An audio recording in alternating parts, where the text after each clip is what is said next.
Capítulo 1. O silêncio que grita. Eu ouvi uma mulher pedindo socorro debaixo da terra. Não foi metáfora, não foi exagero, não foi imaginação. Era uma voz humana, fraca, sufocada, implorando para não morrer. E naquela tarde de dezembro, na BR-153, eu entendi que minha vida não seguiria mais em frente como sempre seguiu. Meu nome é Valdeci Santos. Na estrada, me chamam de Gavião.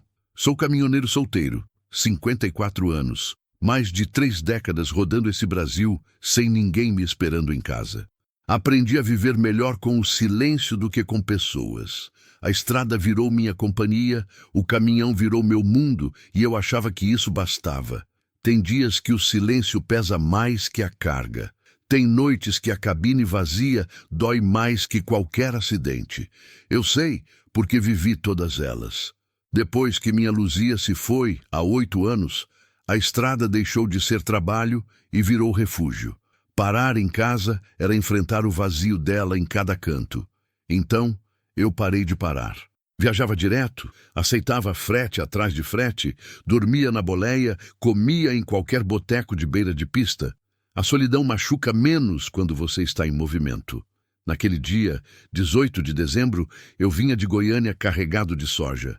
Destino Uberlândia. Calor absurdo, ar-condicionado quebrado fazia 3 meses, rádio chiando um sertanejo repetido desde Goiás Velho. Tudo normal demais para uma BR esquecida no meio do nada. O tipo de dia que você atravessa no automático, pensando em nada, sentindo tudo. Eu pensava na Luzia, sempre pensava nela em dezembro. Foi em dezembro que a conheci, num posto em Jataí. Foi em dezembro que ela aceitou casar comigo, mesmo sabendo que ia dividir o marido com a estrada. E foi num dezembro maldito que o câncer levou ela em 3 meses. Rápido demais para eu entender, devagar demais para eu esquecer. 8 anos depois, eu ainda sentia a falta do cheiro dela no travesseiro, do jeito que ela dobrava minha camisa, da voz chamando meu nome quando eu chegava de viagem. Essas coisas pequenas que só machucam quando somem. A BR-153 cortava o cerrado seco, rachado pelo sol. Poeira vermelha grudava no para-brisa. Cigarras gritavam no mato como se estivessem apavoradas. O céu estava limpo demais, azul demais, vazio demais. Eu seguia no meu ritmo, quilômetro após quilômetro, levando a carga e sendo levado pela rotina. Até que o silêncio apareceu. Não foi um silêncio comum. Foi pesado, estranho, como se a estrada tivesse parado junto comigo. Meu corpo sentiu antes da cabeça entender. As mãos ficaram geladas no volante. O peito apertou. Uma sensação ruim, daquelas que a gente não sabe explicar, mas sabe que precisa obedecer. Pisei no freio sem pensar. O caminhão gemeu. Parou no acostamento, levantando nuvem de poeira. Desliguei o motor. Fiquei ali parado, ouvindo meu próprio coração batendo forte demais. Olhei em volta. Nada. Só mato seco, cerca velha, asfalto rachado. Nenhum carro passando, nenhum sinal de vida. Mas algo estava errado. Desci da cabine. O calor bateu na cara como bofetada. Ar quente, seco, queimando a garganta. Fiquei parado ao lado do caminhão, tentando entender o que meu corpo já sabia. Foi aí que ouvi um gemido fraco, quase engolido pelo calor, quase confundido com o vento.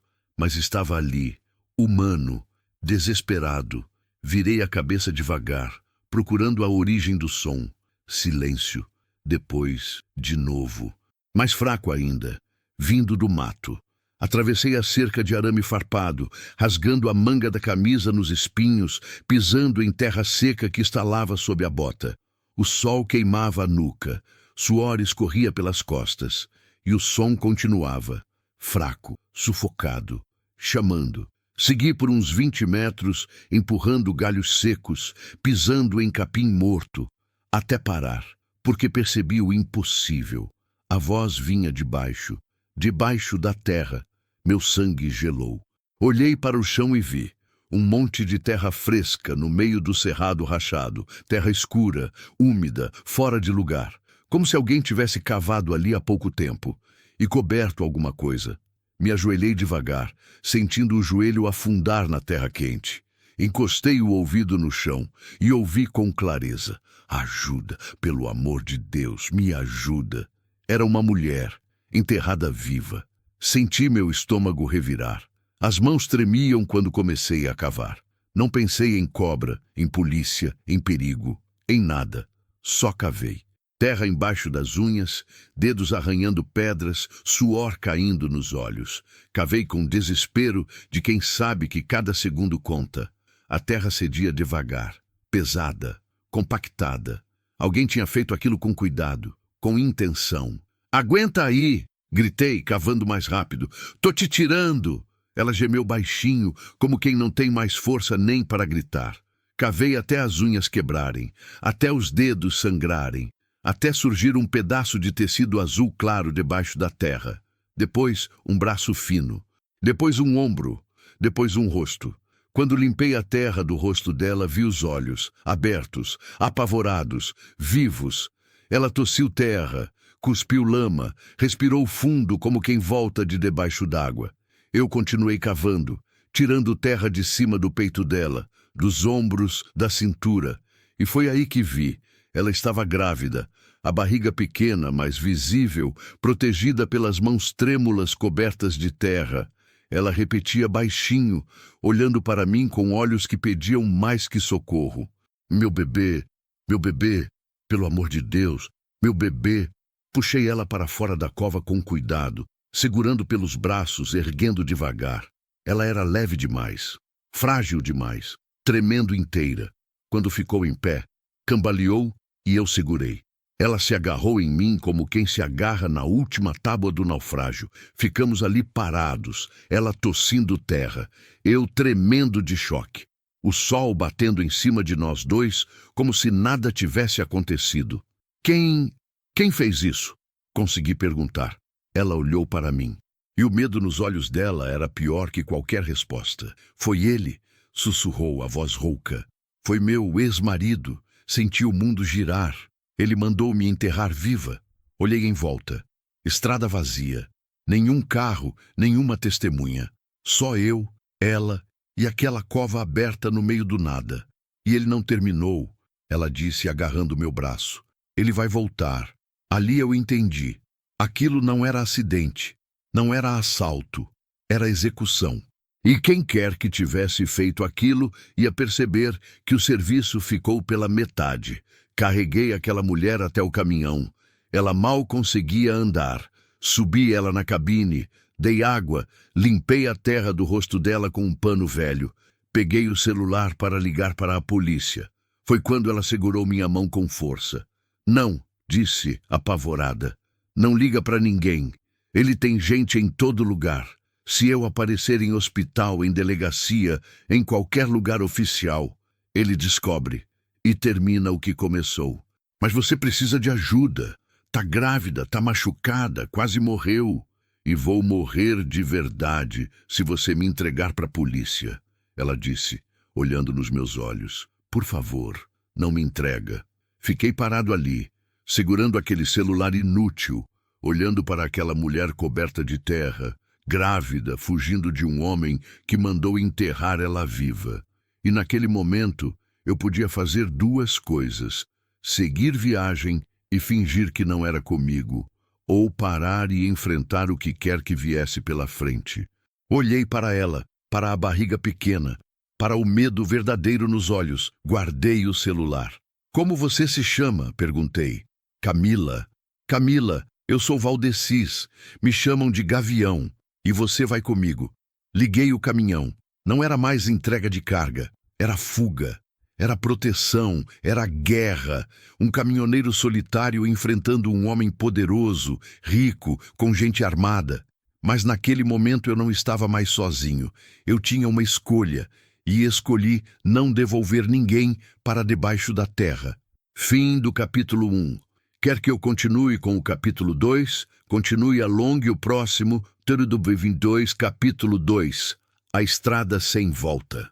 Rodei os primeiros 20 quilômetros em silêncio absoluto. Camila encolhida no banco do carona, tremendo mesmo com o calor infernal que subia do asfalto. Eu segurava o volante com força demais, os nós dos dedos brancos, a mandíbula travada. Meus olhos iam do retrovisor para a estrada, da estrada para o retrovisor, procurando qualquer carro suspeito, qualquer sinal de perseguição. Nada. Só a BR-153 se esticando à frente, vazia e indiferente como sempre foi. Mas eu sabia que aquela calmaria era mentira. Quem enterra uma mulher grávida no meio do mato não desiste fácil. Quem manda fazer uma coisa dessas tem dinheiro, tem gente, tem alcance. E quando descobrisse que o serviço ficou pela metade, ia vir atrás, com raiva, com pressa. Olhei para Camila de canto de olho. Ela estava imóvel, olhando para a própria barriga, coberta de terra seca. As mãos tremiam quando tentava limpar a sujeira da roupa rasgada. O cabelo castanho grudado na testa suada. Os olhos vermelhos, inchados, mas sem lágrimas. Como se já tivesse chorado tudo que tinha para chorar antes de ser jogada naquela cova. Preciso saber de tudo, falei quebrando o silêncio. A voz saiu mais dura que eu queria. Se vou te ajudar, preciso saber com o que eu tô lidando. Ela não respondeu. Continuou olhando para a barriga, passando a mão devagar, como se checasse se o bebê ainda estava ali. Camila, insisti mais suave, me conta, quem é esse homem? Por que ele fez isso? Ela respirou fundo, engoliu seco, fechou os olhos. Ele se chama Roberto Figueiredo, disse, a voz saindo rouca, machucada. É dono de construtoras, tem contrato com prefeitura, com governo, rico, respeitado. Todo mundo em Goiânia conhece ele. E você era casada com ele. Fui, por 7 anos, 7 anos. Imaginei essa mulher frágil ao lado de um homem que mandava enterrar gente viva. Imaginei 7 anos de medo escondido atrás de sorrisos forçados. Os primeiros 2 anos foram bons, continuou, ainda de olhos fechados. Ele era atencioso, carinhoso, me dava tudo. Depois começou o ciúme, depois o controle, depois as ameaças. Quando bati de frente pela primeira vez, ele me bateu de volta. Apertei o volante com mais força. Conhecia histórias assim. Ouvia nas paradas de caminhão, nos botecos de beira de estrada. Sempre achei que era um exagero até conhecer a prima da Luzia, que apareceu uma vez em casa com o olho roxo e o braço quebrado. O marido era policial, respeitado. Ninguém acreditou nela quando denunciou. A primeira vez que ele me bateu, eu quis ir embora. Camila continuou. Mas ele chorou, pediu perdão, jurou que nunca mais ia acontecer. Eu acreditei, voltei. E aconteceu de novo, e de novo, e de novo, até virar rotina. Ela abriu os olhos, olhou para mim. Sabe o pior, Valdecis? Não é a dor das pancadas. É perceber que você virou prisioneira dentro da própria casa. Ele controlava meu celular, meus amigos, minha família. Não podia sair sozinha, não podia trabalhar, não podia nem respirar sem pedir permissão. Engoli seco. Pensei na Luzia, na liberdade que a gente tinha, nas brigas bobas que a gente tinha. Nunca levantei a mão para ela. Nunca levantaria. E ali estava uma mulher que viveu o inferno dentro de casa, enquanto o mundo via um casamento perfeito. O que mudou? Perguntei. Por que você fugiu agora? Camila passou a mão na barriga. Descobri que estava grávida há 3 meses. E uma semana depois, descobri outra coisa. Ela ficou quieta, respirando fundo, juntando coragem. Roberto estava desviando dinheiro público. Muito dinheiro. Das obras que a construtora dele fazia para a prefeitura. Ele superfaturava, entregava material mais barato, pagava propina, tudo registrado em planilhas que ele guardava no escritório dentro de casa. E você viu essas planilhas? Vi, fotografei, guardei tudo num pendrive escondido. Pensei que se um dia eu precisasse fugir, aquilo seria minha proteção, meu seguro de vida. Ela riu sem alegria. Acabou virando minha sentença de morte. Ele descobriu? Descobriu. Não sei como, mas descobriu.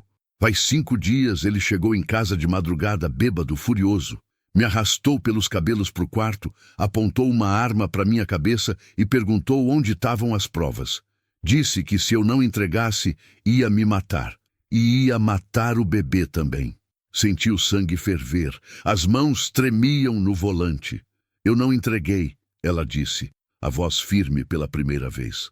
Falei que tinha deixado com alguém de confiança. Que se acontecesse alguma coisa comigo, essa pessoa ia direto para a imprensa, para a Polícia Federal. Era mentira, mas ele acreditou. Então, por que tentou te matar? Porque ele é esperto. Percebeu que enquanto eu tivesse essas provas, ele nunca ia ter paz. E percebeu que se me matasse de um jeito que parecesse acidente ou suicídio, as provas não iam aparecer nunca. Ninguém ia saber onde procurar. Ela olhou pela janela, vendo o cerrado passar. 3 dias atrás, ele me deu remédio para dormir sem eu saber. Acordei num carro em movimento, amordaçada, com as mãos amarradas. Tinha 2 homens na frente, capangas dele. Rodamos horas, pararam no meio do nada. Me tiraram do carro, cavaram um buraco e me jogaram lá dentro. A voz dela quebrou, mas não chorou. Eles foram embora, me deixaram lá, enterrada até o peito, com a boca livre só para eu gritar e ninguém ouvir, para eu sufocar devagar, para eu sentir meu bebê morrer junto comigo. Parei o caminhão. Não aguentei mais dirigir ouvindo aquilo. Encostei no acostamento, desliguei o motor, virei para ela. Quanto tempo você ficou lá? Não sei. Horas. Talvez um dia inteiro. Perdi a noção.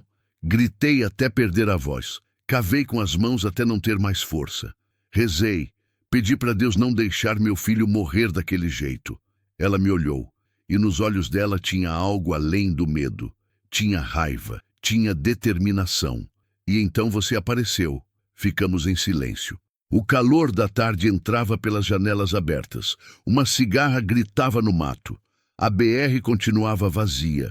O pendrive, perguntei. Você tem ele? Ela balançou a cabeça. Tá escondido, num lugar que só eu sei. Onde? Se eu te contar, você vira alvo também. Camila, eu já sou alvo. No minuto que te tirei daquela cova, eu virei alvo. Ela pensou, mordeu o lábio, concordou. Tá dentro da casa da minha mãe, em Caldas Novas, dentro de uma Bíblia velha que tá na estante da sala. Roberto nunca imaginou que eu guardaria ali. Ele acha que minha mãe é boba demais para se envolver nisso. Sua mãe sabe? Não, deixei lá escondido. E não posso buscar. Roberto deve ter gente vigiando a casa dela. Entendi o tamanho do problema. Aquela mulher tinha provas que podiam derrubar um homem poderoso. E esse homem tinha gente, tinha dinheiro, tinha raiva. Não ia parar até encontrar ela. E eu tinha acabado de me colocar no meio dessa guerra. Valdecis, ela disse tocando meu braço. Você ainda pode me deixar em qualquer lugar, seguir viagem, esquecer que me viu. Eu não vou te culpar. Você já fez mais do que qualquer pessoa faria. Olhei para ela. Olhei para a barriga pequena. Pensei na Luzia, nos 8 anos de solidão, nas noites vazias, nas estradas sem sentido.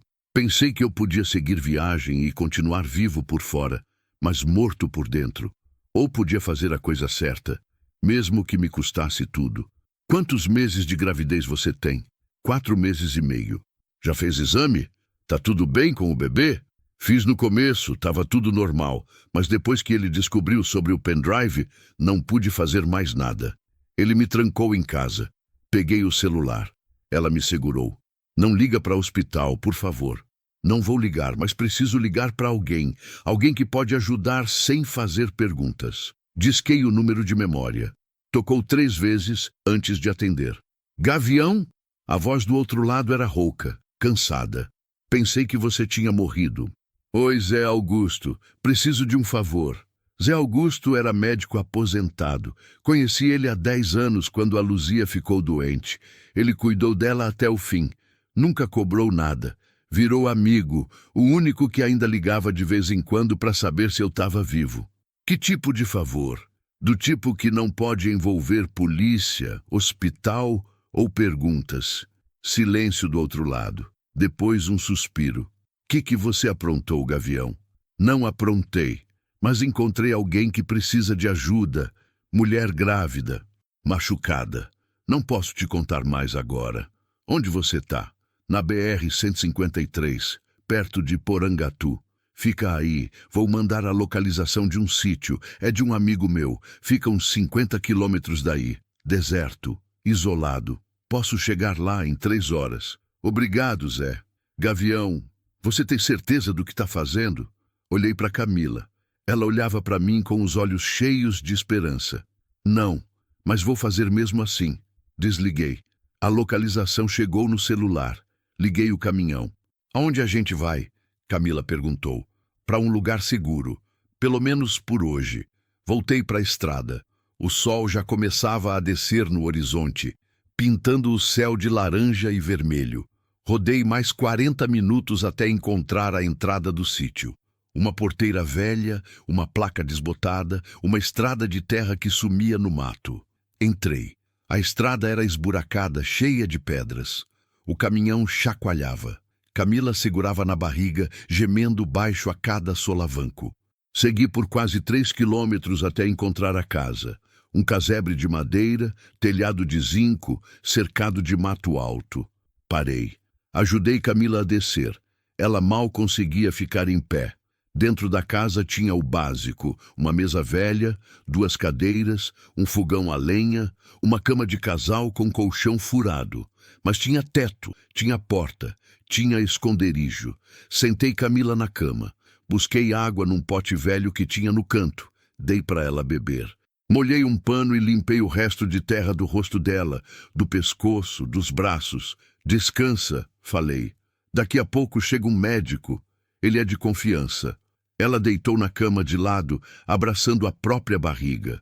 Fechou os olhos. E pela primeira vez, desde que a tirei da cova, ela chorou. Baixinho, silencioso. O choro de quem sobreviveu, mas ainda não acredita. Saí da casa. Sentei nos degraus da varanda.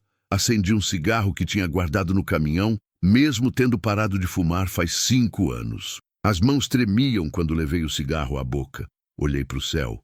As estrelas começavam a aparecer.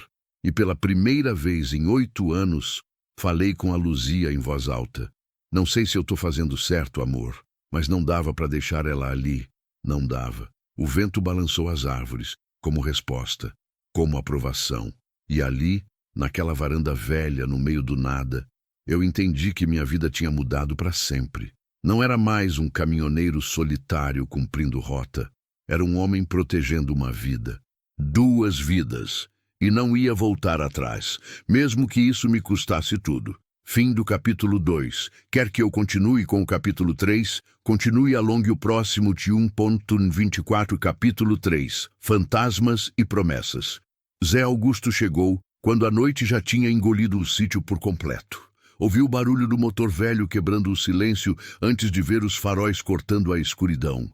Um Fiat Uno branco, amassado, com o capô preso com arame. Ele desceu devagar, carregando uma mala preta surrada que eu conhecia bem. A mesma mala que ele levava quando vinha cuidar da Luzia. Gavião, ele disse, apertando minha mão com força. Você tá com uma cara péssima. Você também, velho. Zé Augusto tinha 68 anos, cabelo branco ralo, costas curvadas de carregar o peso de tantas vidas salvas e tantas que não conseguiu salvar. Mas os olhos ainda eram firmes, atentos, do jeito de quem viveu a vida inteira enxergando o que os outros fingiam não ver. Cadê a moça? Dentro, dormindo ou tentando. Entramos na casa. Camila estava deitada na cama, encolhida, abraçando a própria barriga. Os olhos abertos, fixos no teto de madeira carcomido. Quando viu Zé Augusto, tentou se sentar. Fica deitada, filha, ele disse, a voz macia. Sou médico, vim só ver se tá tudo bem com você e com o bebê. Ela olhou para mim, eu acenei com a cabeça. Ela relaxou um pouco. Zé Augusto puxou a cadeira velha, sentou ao lado da cama e abriu a mala. Tirou o estetoscópio, o termômetro, o aparelho de pressão. Trabalhou em silêncio, com a calma de quem fez aquilo milhares de vezes. Checou a pressão. Ouviu o coração dela. Apalpou a barriga com cuidado. Quando foi a última vez que você comeu? Perguntou. Ontem de manhã, acho. E água? Só o que o Valdecis me deu. Zé Augusto balançou a cabeça preocupado. Tirou da mala um pacote de biscoito de água e sal, uma garrafa de soro caseiro. Come devagar, pequenos goles. Seu corpo está em choque. Se comer rápido, vai vomitar tudo. Camila obedeceu. Comeu metade de um biscoito, bebeu um pouco do soro. As mãos tremiam. Zé Augusto pegou um aparelho pequeno, parecido com um rádio portátil. Um Doppler fetal. Passou gel na barriga de Camila e encostou o aparelho. Isso aqui vai deixar a gente ouvir o coração do bebê, explicou. Pode doer um pouco, mas é importante. Ligou o aparelho. Um chiado eletrônico encheu o silêncio. Ele moveu o Doppler devagar, procurando. 5 segundos. 10. 15. Camila segurou minha mão. Apertou forte. E então, o som apareceu. Um galope rápido, ritmado, forte. O coração do bebê. Batendo firme, batendo vivo. Camila começou a chorar. Não era mais o choro silencioso de antes. Era um choro alto, desesperado, aliviado. Ela tampou a boca com a mão, os ombros tremendo. Tá vivo, ela sussurrou. Meu filho tá vivo. Zé Augusto sorriu. Um sorriso cansado, mas verdadeiro. Tá vivo sim. E lutando. Frequência cardíaca boa. Normal para a idade gestacional. Você tem um guerreiro aí dentro, moça. Ele desligou o aparelho, limpou o gel da barriga dela. Mas você tá desidratada, desnutrida, com sinais de trauma físico e emocional. Precisa descansar, comer direito, beber muita água. E não pode ter mais nenhum susto desses, ouviu? Camila concordou, ainda chorando. Zé Augusto tirou da mala alguns remédios, vitaminas pré-natais, soro em pó, pomada para hematomas. Toma essas vitaminas todo dia. O soro também. Descansa. E qualquer dor, qualquer sangramento, qualquer coisa estranha, você me avisa na hora. Gavião tem meu número. Obrigada, doutor, ela disse, a voz embargada. Obrigada por não fazer perguntas. Zé Augusto olhou para mim, depois para ela. Filha, eu passei 40 anos atendendo gente em situação difícil. Aprendi a não fazer perguntas quando a resposta pode colocar alguém em perigo. Mas vou te dizer uma coisa. Seja lá o que aconteceu com você, não foi culpa sua. E seja lá quem te fez isso, vai pagar, de um jeito ou de outro. Ele fechou a mala, levantou. Vou passar aqui amanhã de novo. Traz comida, mais remédio. Gavião, vem comigo lá fora. Saímos. A noite estava fria, clara, cheia de estrelas. Cigarras e grilos cantavam no mato. Zé Augusto encostou no Uno, acendeu um cigarro. Ela foi espancada, disse direto. Tem hematomas antigos pelo corpo todo. Costelas podem estar fraturadas. E pelo jeito que ela treme quando alguém se aproxima rápido, sofreu abuso por muito tempo. Sentia a raiva subir, quente, perigosa. Quanto tempo ela tem de gestação real? Pela posição do útero e pela frequência cardíaca, diria uns 4 meses e meio, 5 no máximo. Mas ela está fraca demais. Se não cuidar direito, pode ter complicações. Ela vai ficar bem? Fisicamente, sim. Se descansar, se alimentar, se proteger. Mas emocionalmente, Zé Augusto balançou a cabeça. Isso aí vai levar anos para curar, Gavião. Se é que cura. Ficamos em silêncio. Ele fumou metade do cigarro antes de falar de novo. Quem fez isso com ela? O ex-marido. Ele sabe onde ela está? Não, ainda não. Mas vai descobrir. Vai. Zé Augusto me olhou. E você? Tá preparado para o que vem? Não, mas não vou entregar ela. Ele suspirou. Jogou o cigarro no chão. Pisou em cima. A Luzia ia gostar de saber que você ainda tem coragem de fazer a coisa certa. Meu peito apertou. Fazia tempo que ninguém falava o nome da Luzia perto de mim. Às vezes eu acho que ela ia me chamar de louco. Ia, mas ia ficar orgulhosa mesmo assim. Zé Augusto entrou no carro, ligou o motor roncando. Qualquer coisa me liga, dia ou noite. E Gavião, cuidado, homem que manda enterrar mulher grávida viva não é homem, é monstro. E monstro não tem limite. Ele foi embora. As lanternas traseiras sumiram na escuridão da estrada de terra. Fiquei ali parado, ouvindo o barulho do motor se afastar até virar silêncio. Voltei para dentro da casa. Camila ainda estava acordada, olhando para a janela. Peguei um cobertor velho que tinha num baú de madeira e joguei sobre ela. Dorme, falei. Amanhã a gente pensa no que fazer. Valdecis, fala. Por que você está fazendo isso? A pergunta me pegou desprevenido. Sentei na cadeira velha, olhei para ela. Não sei responder direito, mas quando eu vi você naquela cova, segurando a barriga, pedindo para Deus não deixar seu filho morrer, eu me lembrei de uma coisa que a minha esposa falava. O que ela falava? Que a gente não está nesse mundo para ser feliz sozinho. Que a gente está aqui para segurar a mão de quem está caindo, mesmo que a gente caia junto. Camila ficou quieta, limpou uma lágrima que escorria. Ela era uma mulher sábia. Era. E eu fui burro demais para entender isso enquanto ela estava viva. Como ela se chamava? Luzia. O que aconteceu com ela? Respirei fundo. Fazia 8 anos que eu não falava sobre isso com ninguém. Câncer. Começou no pulmão, espalhou rápido. Quando descobrimos, já estava avançado demais. 3 meses depois, ela se foi. Sinto muito. Eu também, todo dia, fiquei olhando para o chão de terra batida da casa. As memórias vieram todas de uma vez. A Luzia rindo na cozinha. A Luzia esperando eu voltar de viagem. A Luzia me abraçando mesmo quando eu chegava sujo, cansado, fedendo a estrada.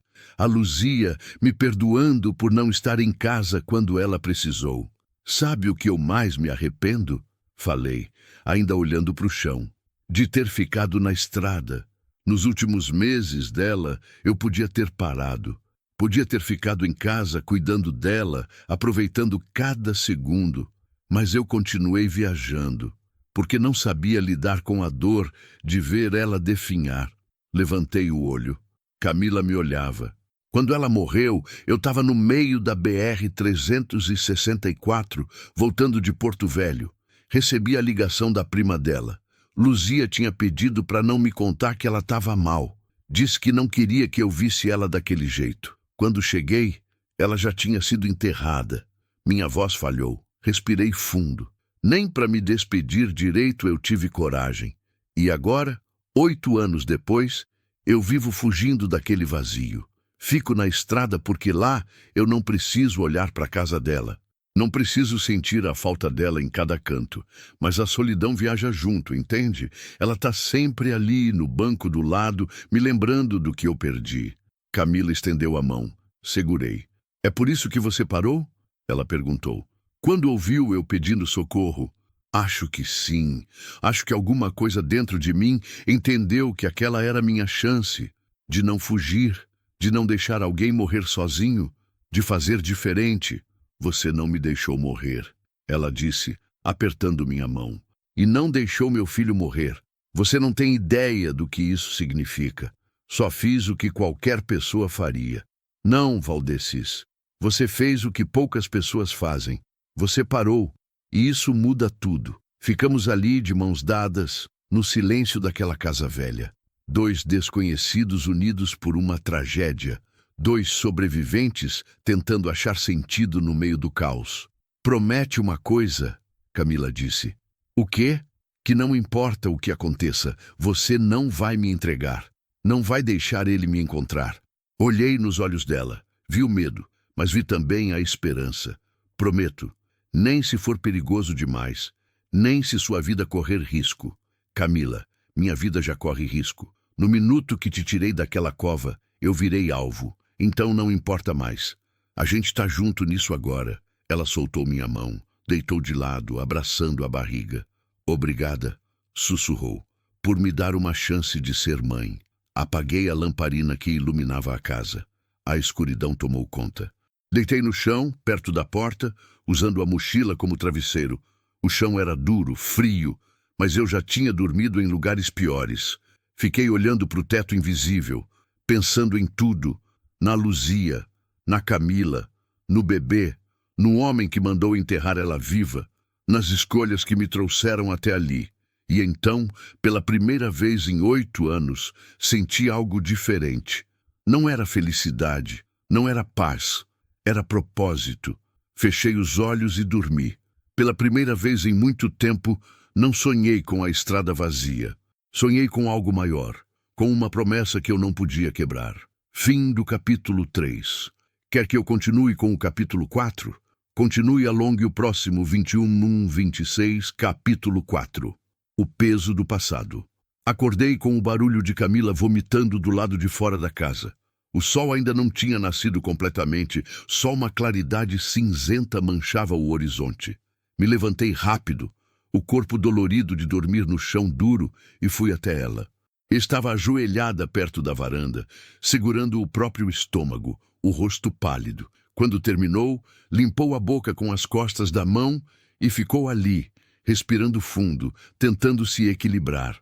Enjoo matinal? Perguntei, agachando ao lado dela. Ela balançou a cabeça. Pior, é ansiedade, medo. Desde que engravidei, toda vez que fico nervosa demais, meu corpo rejeita tudo. Ajudei ela a levantar. Estava gelada, tremendo. Peguei o cobertor que tinha deixado na cama e joguei sobre os ombros dela. Vou buscar água. Fica sentada. Entrei na casa, peguei a garrafa de água que Zé Augusto tinha deixado. Quando voltei, Camila estava sentada nos degraus da varanda, olhando para o mato que rodeava o sítio. O sol começava a aparecer, pintando o céu de laranja e rosa, bonito demais para o momento que a gente vivia. Dei a água para ela.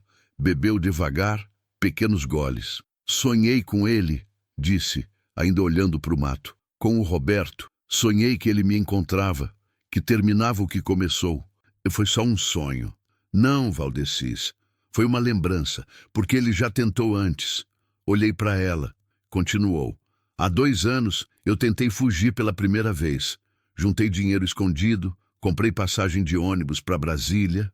Ia ficar na casa de uma prima, recomeçar a vida longe dele. Ela tomou mais um gole de água. Ele descobriu no mesmo dia. Não sei como, mas descobriu. Mandou 2 homens me buscarem na rodoviária. Me arrastaram de volta para casa na frente de todo mundo. Ninguém fez nada. Ninguém se meteu. A voz dela tremeu. Quando chegamos em casa, ele trancou a porta e me espancou até eu desmaiar. Acordei no hospital 3 dias depois. Ele tinha contado para todo mundo que eu tinha caído da escada. Os médicos fingiram acreditar. A enfermeira fingia não ver as marcas de mão no meu pescoço. Sentia raiva voltando. Aquela raiva quente, perigosa, que fazia minhas mãos tremerem. Depois daquilo, ele ficou pior. Me trancou em casa. Botou câmeras em todos os cômodos. Passou a controlar tudo, até a comida que eu comia. Disse que se eu tentasse fugir de novo, ia me matar e ia fazer parecer suicídio. Sua família não percebeu nada? Camila riu sem alegria. Minha mãe mora em Caldas Novas. A gente sempre foi distante. Ela não aprova minhas escolhas. Quando casei com Roberto, ela disse que eu tinha dado sorte de achar um homem rico, que eu devia ser grata, submissa. Quando tentei contar para ela sobre as agressões, ela disse que todo casamento tem altos e baixos, que eu era dramática. E seu pai? Morreu quando eu tinha 10 anos, acidente de trabalho. Depois disso, minha mãe endureceu, virou aquelas mulheres que acham que sofrer é normal, que aguentar é virtude. Ela passou a mão na barriga. Quando descobri a gravidez, pensei que ia ser diferente, que o bebê ia mudar alguma coisa nele, mas piorou. Ele começou a dizer que o filho não era dele, que eu tinha traído. Exigia exame de DNA. Me chamava de vagabunda, de mentirosa. Mesmo sabendo que eu não saía de casa, que ele controlava cada segundo da minha vida. Ele tá com medo, falei. Homem violento sempre tem medo de perder o controle. E filho é uma coisa que ele não consegue controlar totalmente. Camila me olhou. Como você sabe disso? Porque eu vi, não com a Luzia, graças a Deus, mas com outras pessoas. A prima dela que te falei ontem. O marido era assim, controlador. Violento. Quando ela engravidou, ele piorou. Dizia que o filho ia tirar a atenção dela, que ela ia virar uma mãe desleixada. Batia nela grávida mesmo. O que aconteceu com ela? Perdeu o bebê, de tanto apanhar. Depois disso, teve coragem de denunciar. Mas o marido Era policial. Conhecia todo mundo. Arquivaram o caso. Ela teve que fugir sozinha, no meio da noite, com a roupa do corpo. Nunca mais voltou. Camila ficou quieta, olhando para o horizonte. Tem dias que eu acho que devia ter feito isso. Fugido sem plano, sem pensar. Só ido embora. E tem dias que você acha que devia ter ficado? Ela balançou a cabeça, firme. Não, nunca. Ficar ia ser morrer aos poucos. Eu escolhi viver. Mesmo que isso signifique viver fugindo. Fiquei impressionado com a força dela. Aquela mulher tinha sido enterrada viva, tinha perdido tudo, estava grávida, sozinha, sendo caçada, e mesmo assim não desistia. Valdessis, ela disse, me olhando, você realmente acha que a gente tem chance? De quê? De escapar, de sobreviver, de dar uma vida digna para o meu filho. Pensei antes de responder. Podia mentir. Podia dizer que sim, que tudo ia dar certo, que a gente ia ficar bem, mas ela merecia a verdade. Não sei, honestamente não sei. Esse homem tem dinheiro, tem gente, tem alcance, e a gente está no meio do nada, sem plano, sem ajuda. As chances não estão a nosso favor. Ela baixou a cabeça. Ah, mas continuei. Eu aprendi uma coisa nesses anos todos na estrada. Chance não é sobre ter tudo planejado. É sobre não desistir. É sobre seguir em frente mesmo quando o caminho está escuro. E enquanto a gente estiver respirando, a gente tem chance. Camila sorriu. Pequeno, cansado, mas verdadeiro. Você é um homem bom, Valdessis.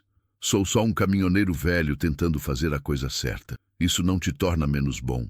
O sol já tinha nascido completamente. O calor começava a subir. Ouvi o barulho de um motor ao longe. Levantei rápido, tenso. Camila também ouviu. Ficou pálida. Calma, falei. Deve ser o Zé Augusto. Ele disse que ia voltar. Mas coloquei a mão na cintura, onde tinha uma faca velha de camping que sempre carregava no caminhão. Só por precaução. O Uno branco apareceu na curva da estrada de terra, levantando poeira. Relaxei. Camila soltou o ar que estava segurando. Zé Augusto desceu do carro carregando 2 sacolas plásticas cheias de comida. Bom dia, criaturas, disse, sorrindo. Trouxe café da manhã, pão, manteiga, leite, fruta e mais remédio para a moça. Entramos na casa. Zé Augusto organizou a comida na mesa velha enquanto eu acendia o fogão a lenha para fazer café. Camila sentou e comeu devagar. Pão com manteiga, banana, mamão, primeira refeição decente em dias. Enquanto isso, Zé Augusto me puxou para o canto. Preciso te contar uma coisa, disse baixo. O quê? Passei numa banca de jornal hoje cedo. Tem um cartaz de pessoa desaparecida, com a foto dela. Meu sangue gelou. Como assim? Ele tirou do bolso um papel dobrado. Abri. Era um panfleto impresso. A foto de Camila no topo, sorrindo, mais nova, mais saudável. Embaixo, em letras grandes, desaparecida. Camila Rodrigues Figueiredo, grávida, família oferece recompensa. Tinha um número de telefone. E no fim, uma frase que fez meu estômago revirar. Qualquer informação, ligar para Roberto Figueiredo. Ele está espalhando isso por toda a região, Zé Augusto disse. Deve ter botado imposto de gasolina, rodoviária, delegacia. Tá fazendo papel de marido preocupado. Filho da puta. Pior, tem gente acreditando. Ouvi 2 caminhoneiros comentando no posto, dizendo que o marido dela está desesperado, que ela deve ter surtado por causa da gravidez. Olhei para Camila, comendo do outro lado da casa. Não sabia do cartaz ainda. Ela não pode saber disso, falei. Vai ter que saber, Gavião. Porque a partir de agora, qualquer pessoa que ver ela vai reconhecer. E se reconhecer, vai ligar para esse número. Então a gente precisa sair daqui. Para onde? Não sei, mas não podemos ficar parados. Zé Augusto concordou. Tem outro problema. Qual? O pendrive, as provas que ela disse que tem. Se ela quer realmente se proteger, precisa tornar essas provas públicas. Enquanto só ela souber onde estão, ela é um alvo. Mas se todo mundo souber, ela vira testemunha. E testemunha é mais difícil de matar sem chamar atenção. Ele tinha razão, mas tinha um problema. O pendrive está na casa da mãe dela, em Caldas Novas. E com certeza ele está vigiando lá. Então vocês precisam de ajuda, de alguém que não seja vigiado. Alguém que possa entrar e sair sem levantar suspeita. Quem? Zé Augusto pensou. Deixa comigo. Conheço gente. Gente discreta. Gente que deve favor. Tem certeza? Gavião, se a gente não agir logo, esse homem vai encontrar ela. E quando encontrar, não vai deixar testemunha. Nem você, nem eu, nem ninguém. Ele estava certo. Eu sabia disso. Mas admitir significava entender o tamanho da enrascada em que a gente tinha se metido. Voltei para a mesa. Camila tinha terminado de comer. Parecia melhor, com mais cor no rosto. Preciso te mostrar uma coisa, falei, sentando ao lado dela. Coloquei o panfleto na frente dela, vi o rosto dela mudar, o medo voltando, as mãos tremendo. Ele tá me procurando, sussurrou. Tá. E tá fazendo parecer que você fugiu, que tá confusa, que ele só quer te ajudar. Ela amassou o papel com força. É sempre assim. Ele sempre ganha. Sempre consegue fazer as pessoas acreditarem nele. Não dessa vez, falei segurando a mão dela.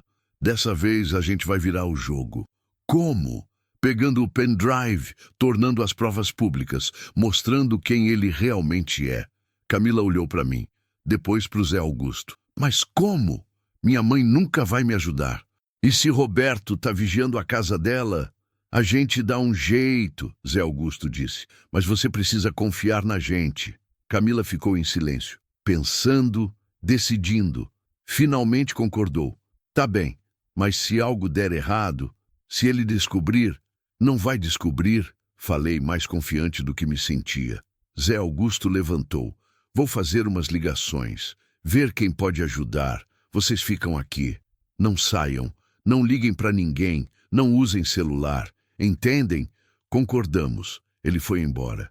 O Uno sumiu na estrada de terra, deixando só poeira. Fiquei ali com Camila, no silêncio pesado daquela casa velha. 2 fugitivos planejando o impossível. Valdecis, ela disse, quebrando o silêncio. Fala. Se a gente não conseguir, se ele me pegar, não vai pegar. Mas se pegar, promete que vai cuidar do meu filho, que não vai deixar ele crescer nas mãos daquele monstro. Olhei nos olhos dela, cheios de medo, cheios de amor. Prometo, mas não vai chegar nisso. Ela deitou na cama, fechou os olhos, e eu fiquei ali, sentado na cadeira velha, olhando para ela, pensando em como a vida muda em segundos, como um homem solitário vira protetor, como uma estrada vazia vira campo de batalha, e como às vezes a gente não escolhe a guerra. A guerra é que escolhe a gente. Fim do capítulo 4.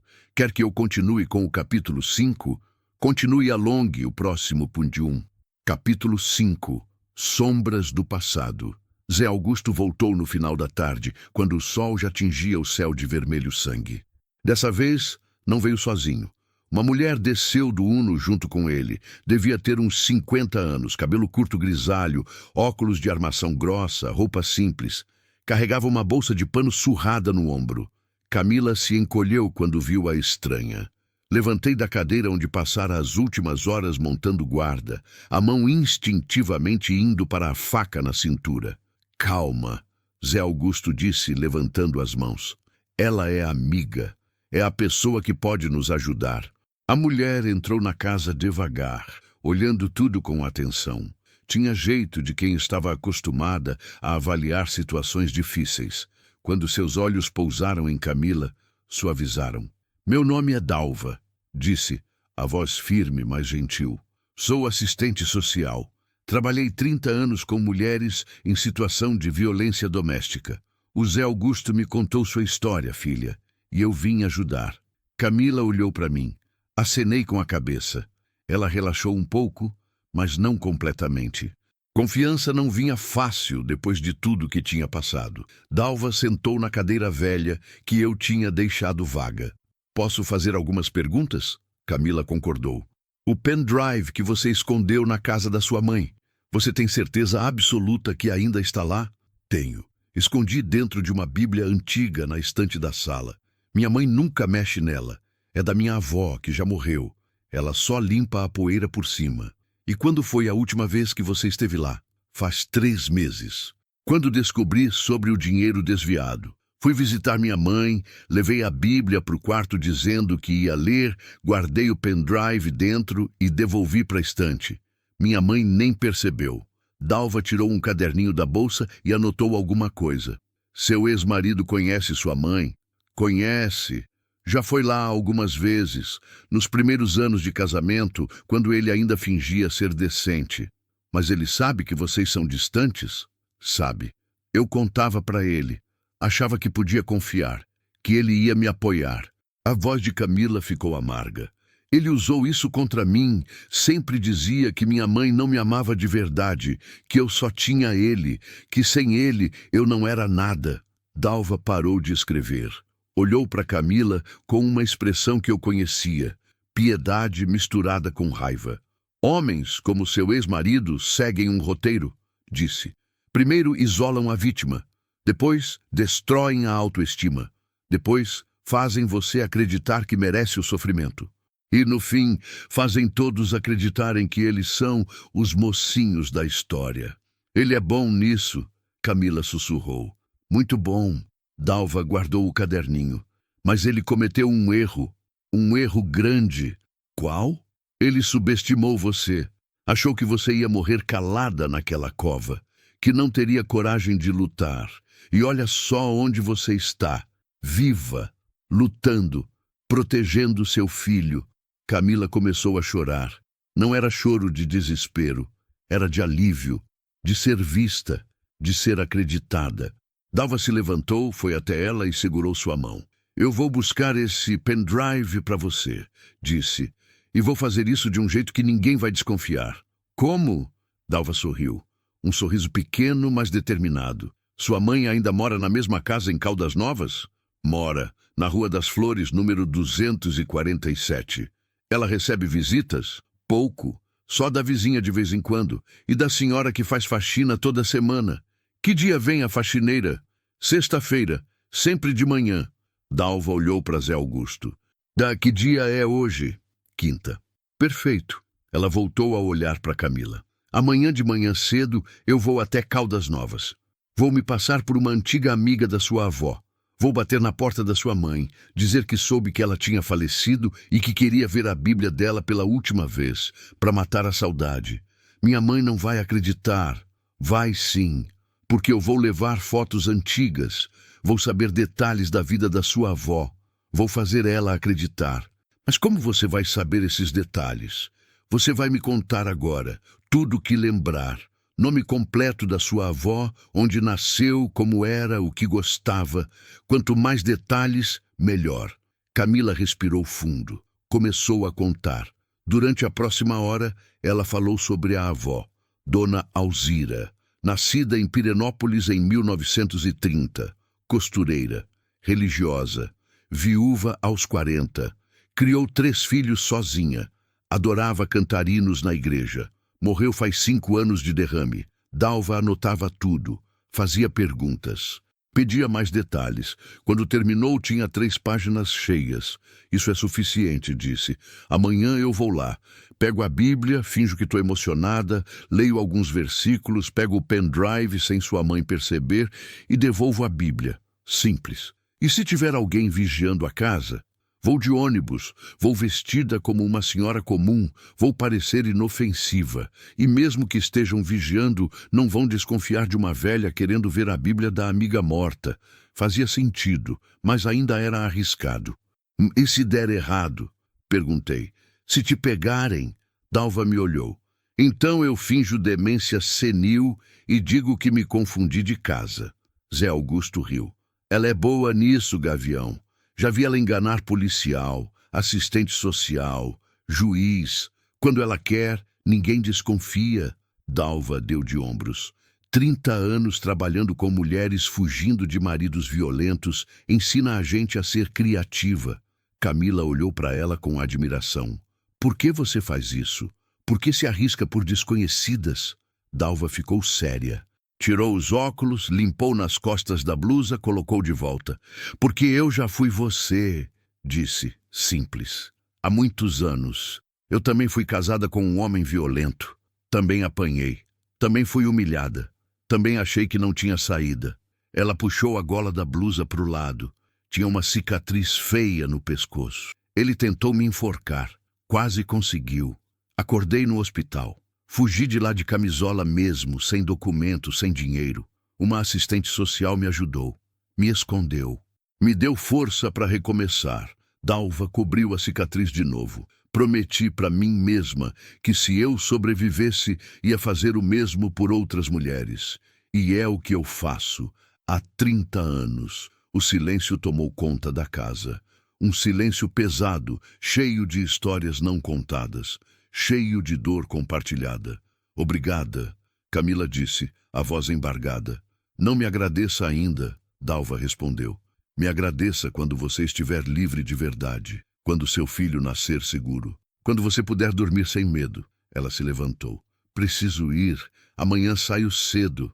Zé, você me dá uma carona até a cidade? Claro. Dalva olhou para mim. Você cuida bem dela, ouviu? E de você também.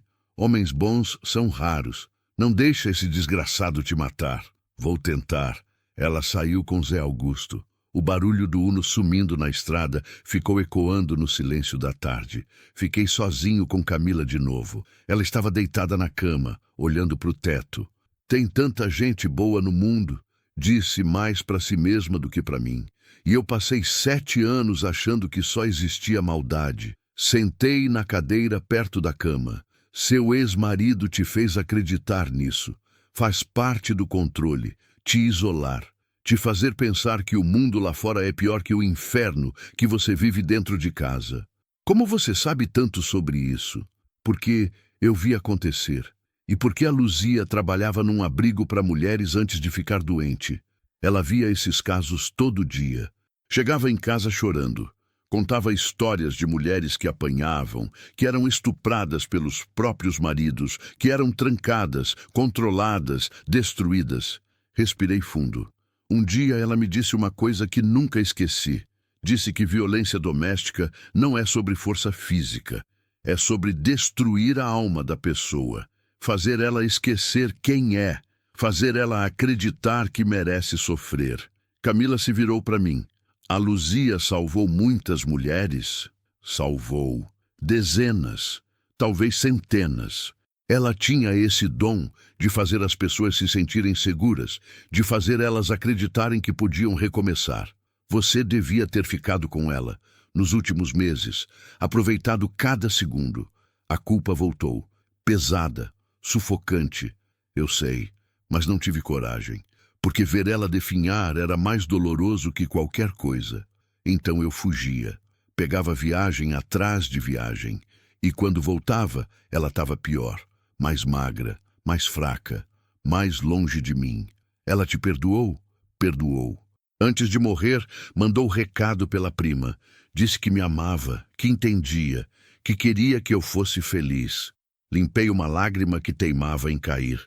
Mas eu nunca me perdoei e acho que nunca vou. Camila estendeu a mão. Segurei. Sabe o que a Luzia diria agora? Ela perguntou. O quê? Que você está se redimindo. Que está fazendo por mim o que não conseguiu fazer por ela, que está parando, que está ficando, que está lutando. Olhei para ela, para os olhos cansados, mas determinados. Talvez você tenha razão. Tenho. E sabe de outra coisa? O quê? Ela ia gostar de mim. Sorri. Pela primeira vez em dias. Ia. Com certeza ia. A noite caiu rápido. Acendi uma lamparina velha que tinha no canto da casa. A luz fraca dançava nas paredes de madeira. Esquentei água no fogão a lenha e fiz um chá de erva cidreira que Zé Augusto tinha deixado. Sentamos na mesa velha, bebendo chá em canecas rachadas. O silêncio era confortável agora. Não tinha mais peso. Tinha paz. Valdecis! Camila disse, olhando para a caneca. Se a gente conseguir pegar o pendrive, se a gente conseguir expor o Roberto, você acha que vai ser suficiente? Suficiente para quê? Para me proteger, para proteger meu filho, para garantir que ele nunca mais chegue perto da gente. Respirei fundo, não queria mentir. Honestamente, não sei. Homem com dinheiro e poder consegue escapar de muita coisa. Pode comprar advogado, subornar gente, manipular processo. Mas uma coisa eu sei. Enquanto essas provas ficarem escondidas, você é só uma fugitiva. Mas quando elas virarem públicas, você vira uma ameaça que ele não pode simplesmente apagar. E se mesmo assim ele vier atrás? Então a gente luta, do jeito que der, com o que tiver. Ela tomou o último gole do chá. Você não tinha que estar aqui, sabe? Podia ter seguido viagem, entregado a carga, voltado para sua vida. Minha vida era vazia. Só estrada e solidão. Isso aqui, olhei em volta da casa velha, para ela, para a barriga pequena. Isso aqui tem sentido, mesmo correndo o risco de morrer, mesmo correndo o risco de morrer. Camila sorriu, um sorriso cansado, mas verdadeiro. Obrigada, por tudo. Ainda não acabou. Amanhã a Dalva vai buscar o pendrive, e aí a gente decide o próximo passo. E se ela não conseguir? Consegue, tenho fé. Não era mentira. Pela primeira vez em 8 anos, eu tinha fé em alguma coisa. Não era fé religiosa, era fé nas pessoas. Na bondade que ainda existia no mundo. Na coragem de estranhos que se arriscavam por quem nunca tinham visto. Camila bocejou. O cansaço pesava nos olhos dela. Dorme, falei. Amanhã vai ser um dia longo. Ela deitou. Cobri ela com o cobertor velho. Apaguei a lamparina. A escuridão tomou conta. Fui para minha posição de sempre, no chão, perto da porta, usando a mochila como travesseiro. Mas antes de deitar, fui até a janela. Olhei para a escuridão lá fora, para o mato escuro, para o céu cheio de estrelas. E pela primeira vez em muito tempo, rezei. Não para Deus, para Luzia. Pedi para ela me dar força, para me guiar, para me mostrar se eu estava fazendo certo. O vento balançou as árvores, uma coruja piou ao longe, e no silêncio da noite senti uma paz estranha, como se ela tivesse ouvido, como se tivesse respondido. Deitei no chão duro, fechei os olhos, e pela primeira vez, desde que tudo começou, dormi sem medo, porque agora eu não estava sozinho. Eu tinha uma promessa para cumprir e uma vida para proteger. Fim do capítulo 5. Quer que eu continue com o capítulo 6? Continue e alongue o próximo 21-31 capítulo 6, o dia mais longo. Acordei antes do sol nascer. O corpo dolorido, o pescoço torcido de dormir no chão duro, mas a mente alerta. Camila ainda dormia, encolhida na cama, a mão protegendo a barriga mesmo inconsciente. Levantei devagar, tentando não fazer barulho. Saí para a varanda. O ar da madrugada era frio, cortante. Acendi o último cigarro que tinha guardado e fiquei ali, olhando a escuridão ir embora aos poucos. O céu mudava de preto para azul marinho, depois para cinza, até explodir em tons de rosa e laranja quando o sol tocou o horizonte. Era sexta-feira, o dia que a Dalva ia até Caldas Novas, o dia que tudo podia mudar, para melhor ou para pior. Fiquei pensando no plano, simples demais para dar certo, arriscado demais para não dar errado, mas era tudo que a gente tinha. Uma senhora de 50 anos, fingindo ser amiga de uma morta, entrando na casa de uma desconhecida, roubando provas debaixo do nariz de quem podia estar vigiando. Tudo que podia dar errado passava pela minha cabeça. E se a mãe de Camila desconfiasse? E se tivesse câmeras na casa? E se os homens de Roberto reconhecessem a Dalva? E se ela fosse pega? E se... Você vai gastar esse cigarro todo pensando no pior? Virei. Camila estava na porta, o cobertor jogado sobre os ombros, o cabelo bagunçado, os olhos ainda inchados de sono. Desculpa, te acordei? Não, meu filho acordou. Ela passou a mão na barriga. Tá mexendo muito hoje. Acho que sente quando eu tô nervosa. Vem sentar. Ela veio. Sentamos nos degraus da varanda, lado a lado, vendo o dia clarear completamente. Tá com medo? Perguntei, apavorada. Ela puxou o cobertor mais para perto. E se der errado, Valdecis? E se a Dalva for pega? E se minha mãe ligar para ele? Então a gente foge, a gente pega o caminhão e some, muda de estado, muda de nome, faz o que for preciso. Sem as provas, ele nunca vai parar de me procurar. Com ou sem provas, ele não vai parar. Homem como ele não desiste fácil, Mas pelo menos com as provas públicas ele perde a vantagem. Deixa de ser o marido preocupado e vira o criminoso que é. Camila ficou quieta, pensando. Sabe o que é mais doido nisso tudo? Ela disse. Eu passei 7 anos com medo dele. 7 anos achando que ele era invencível. E agora, de repente, tem gente que eu nem conheço se arriscando por mim. Você, o Zé Augusto, a Dalva. Por que vocês fazem isso? Porque é o certo. Mas tem tanta coisa errada no mundo. Por que eu? Por que essa luta? Apaguei o cigarro no chão. Porque você atravessou nosso caminho. E quando a gente vê alguém precisando de ajuda, tem 2 escolhas. Passar reto ou parar. Eu passei a vida inteira passando reto, fugindo, me escondendo na estrada. E isso não me levou a lugar nenhum. Só me deixou mais vazio, mais sozinho. Olhei para ela. Quando te tirei daquela cova, entendi que parar era a única coisa certa a fazer. E agora não consigo mais voltar atrás. Não quero voltar atrás. Camila encostou a cabeça no meu ombro. Obrigada. Por parar. Ficamos assim um tempo. 2 sobreviventes dividindo o peso do medo e da esperança. Até o sol ficar alto demais e o calor começar a apertar. Entrei na casa, esquentei água, fiz café ralo, dividimos o resto do pão que Zé Augusto tinha trazido.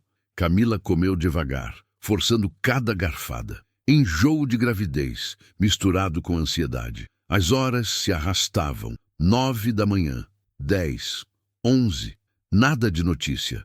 O celular velho que eu carregava ficava mudo na mesa. Eu olhava para ele a cada 5 minutos, esperando tocar. Nada.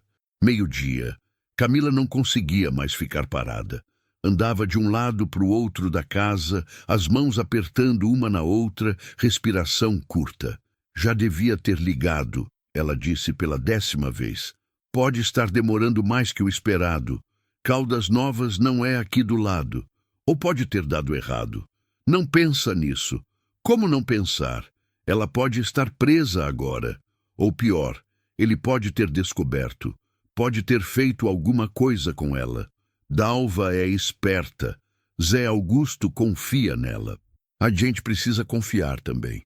Mas eu estava mentindo para mim mesmo tanto quanto para ela. A cada minuto que passava, o nó no estômago apertava mais. 1h da tarde. 2. O sol queimava inclemente lá fora. Dentro da casa, o calor era sufocante. Abri todas as janelas, mas o ar que entrava era quente, seco, sem alívio. Camila finalmente desistiu de andar. Sentou na cama, abraçou os joelhos, ficou olhando para a parede de madeira. Eu sentei na cadeira, olhando para a porta, esperando, imaginando, temendo. 2:30. O celular tocou, quase derrubei a mesa de susto. Peguei o aparelho com a mão tremendo. Número desconhecido. Alô? Gavião.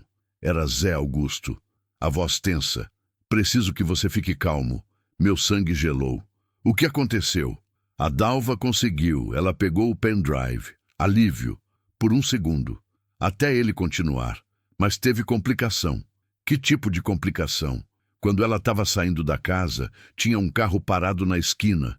2 homens dentro. Ela percebeu que estavam vigiando. Conseguiu sair sem levantar suspeita, mas eles seguiram ela até o terminal de ônibus. Eles pegaram ela? Não. Ela é esperta. Entrou no terminal, foi para o banheiro, trocou de roupa, saiu pela saída dos fundos, pegou um táxi e sumiu. Mas agora eles sabem que alguém visitou a casa. Vão investigar. Vão apertar a mãe de Camila. Olhei para Camila. Ela tinha ficado pálida. E agora? Agora vocês precisam sair daí. Hoje. Agora. Se eles descobrirem que foi a Dalva, vão rastrear ela até mim. E de mim até você. Para onde a gente vai? Tem um lugar. Mais seguro. Mais longe. Vou te mandar a localização. Mas saiam agora, Gavião. Não esperem anoitecer. E a Dalva? Tá escondida. Segura. Ela pediu para te dizer que conseguiu, que valeu a pena e que cuidem bem do pendrive. Zé Augusto respirou fundo. Ela é corajosa, essa menina. Vai ser uma boa mãe. Obrigado, Zé, por tudo. Não me agradeça. Só protejam ela. E se cuidem. Ele desligou. A localização chegou no celular segundos depois. um lugar chamado Fazenda Santa Rita, no interior de Minas Gerais, a quase 400 quilômetros dali. Olhei para Camila. A gente precisa ir, agora. Ela não discutiu. Levantou, pegou as poucas coisas que tinha, uma muda de roupa que Dalva tinha trazido, os remédios, o cobertor. Enfiei tudo numa sacola velha. Saímos da casa. Subi Camila na cabine do caminhão. Liguei o motor. Ele tossiu, roncou, pegou. Pisei fundo, levantando nuvem de poeira na estrada de terra. Entrei na BR-153 10 minutos depois. Segui para o sul, rumo a Minas. O tráfego era leve, poucos carros. Olhava para o retrovisor a cada minuto, procurando qualquer sinal de perseguição. Nada. Ainda. Camila ia calada no banco do carona, segurando a barriga, olhando pela janela. O medo estava estampado no rosto dela. Mas também tinha outra coisa. Determinação. Esperança. A gente conseguiu, ela disse depois de 1 hora na estrada. Tem o pendrive, tem as provas, tem. Agora precisa saber o que fazer com elas. Mandar para a imprensa, para a Polícia Federal, para os órgãos de controle, expor ele. Mas antes disso, a gente precisa chegar no lugar seguro. Porque a partir de agora, ele vai saber que alguém pegou o pendrive e vai vir com tudo. O sol começou a descer. Eu queria rodar a noite toda, colocar a maior distância possível entre a gente e Goiás. Mas Camila estava exausta. Precisava descansar, comer, cuidar do bebê. Parei num posto de gasolina perto de Patos de Minas. Abasteço o caminhão, comprei água, pão, mortadela, suco. Voltei para o caminhão e dividi com ela. Comemos em silêncio, observando o movimento do posto. Foi quando vi um Hilux preta, vidro fumê, parada do outro lado do posto, motor ligado. Meu corpo inteiro ficou alerta. Fica quieta, sussurrei para Camila, e abaixa a cabeça. O que foi? Só obedece. Ela se encolheu no banco, escondendo o rosto. Continuei comendo, fingindo normalidade, mas os olhos grudados na Hilux pelo retrovisor. 2 homens saíram da caminhonete, altos, fortes, roupa escura. Entraram na loja de conveniência, mas um deles olhou para o meu caminhão antes de entrar. Pode ser coincidência, pode ser paranoia ou pode ser real. Não ia esperar para descobrir. Terminei de comer, joguei o lixo fora, subi no caminhão, liguei o motor devagar, saí do posto sem pressa, sem levantar suspeita. Mas assim que peguei a estrada, pisei fundo. O caminhão ganhou velocidade, 80, 90, 100. Olhei para o retrovisor. A Hilux tinha saído do posto e vinha na mesma direção. Eles estão atrás da gente? Camila perguntou, vendo meu rosto tenso. Não sei, mas não vou dar chance. Acelerei mais. 110. O caminhão chacoalhava, a carga balançando atrás. Camila segurou no painel, segurando a barriga com a outra mão. A Hilux acelerou também. E foi aí que eu tive certeza. Estavam vindo para cima da gente. Segura firme, avisei. A estrada era reta, mas estreita. 2 faixas, pouco acostamento. Se eles quisessem nos tirar da pista, tinham como. A Hilux se aproximou, colou atrás do caminhão, buzinou, piscou os faróis. Queriam que eu parasse. Não ia parar. Pisei mais fundo. 120. O caminhão gemia, não era feito para essa velocidade, mas era tudo que eu tinha. A Hilux tentou ultrapassar pela esquerda. Fechei, ela voltou. Tentou pela direita. Fechei de novo. Um carro vinha na direção contrária. A Hilux teve que frear, voltar para trás do caminhão. Ganhei alguns segundos. Vi uma placa à frente. Trevo. Acesso para a estrada secundária. Tomei a decisão em milésimos de segundo. Friei bruscamente, virei o volante, entrei no trevo cantando pneu. O caminhão inclinou perigosamente. Camila gritou, mas consegui manter o controle. A Hilux tentou fazer o mesmo, mas era grande demais, rápida demais. Passou direto. Ouvi o barulho de freio cantando. Ela ia ter que voltar. Acelerei na estrada secundária. Asfalto ruim, cheio de buracos, mas vazio, sem testemunhas. Isso era bom e ruim. Bom porque eles não podiam fazer nada na frente de gente. Ruim porque não tinha ninguém para ajudar. Olhei para o retrovisor. A Hilux tinha voltado, vinha atrás, e vinha rápido.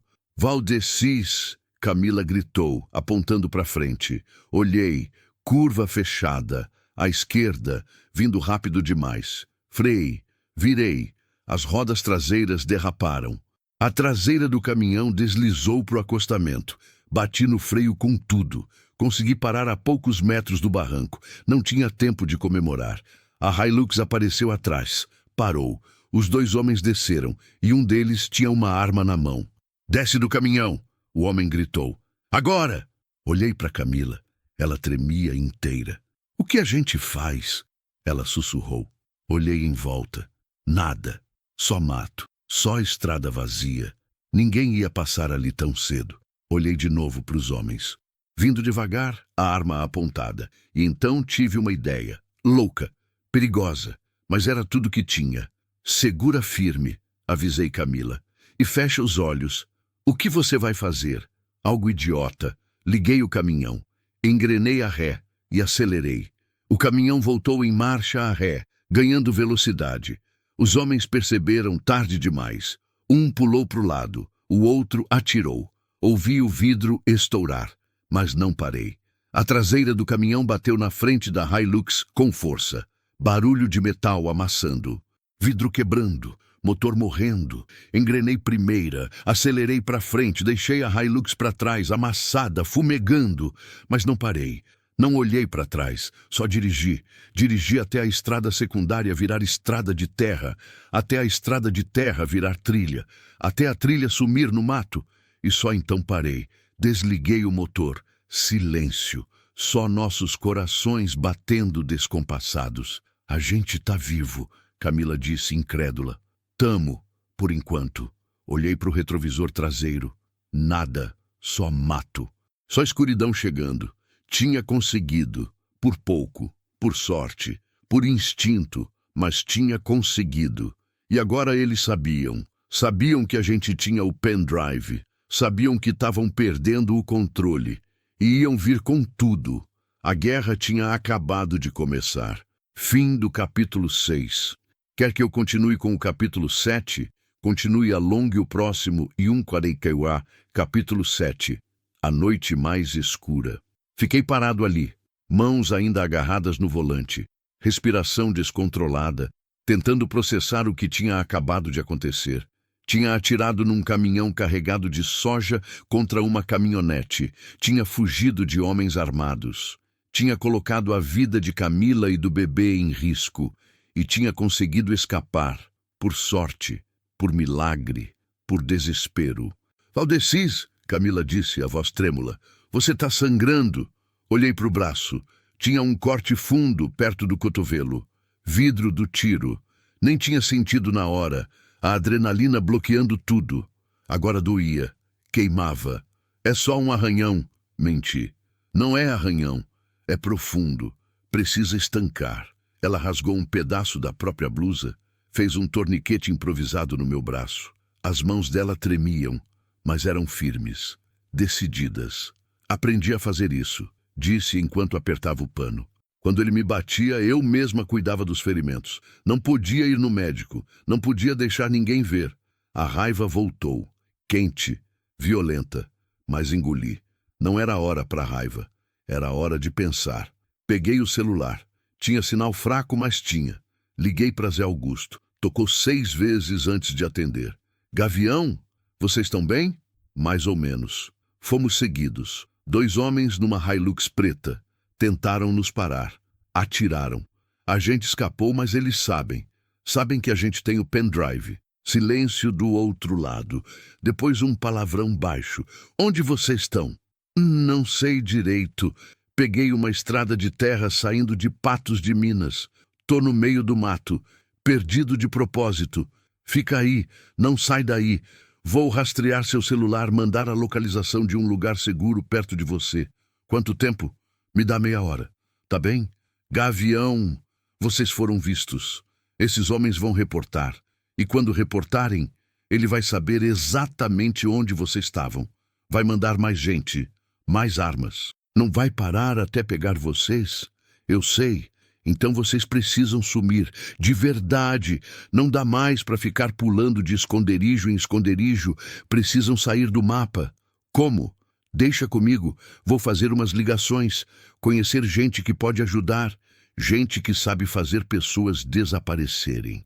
Zé, confia em mim, Gavião. Eu não vou deixar vocês morrerem. Prometo. Ele desligou. Fiquei ali, segurando o celular, olhando para a tela escura. Camila tinha encostado a cabeça no vidro da janela. Os olhos fechados, a mão na barriga, respirando fundo, tentando se acalmar. Seu bebê tá bem? Perguntei. Tá mexendo. Muito. Acho que sentiu o susto. Desculpa. Por ter colocado vocês em perigo. Ela abriu os olhos, me olhou. Você nos salvou. De novo.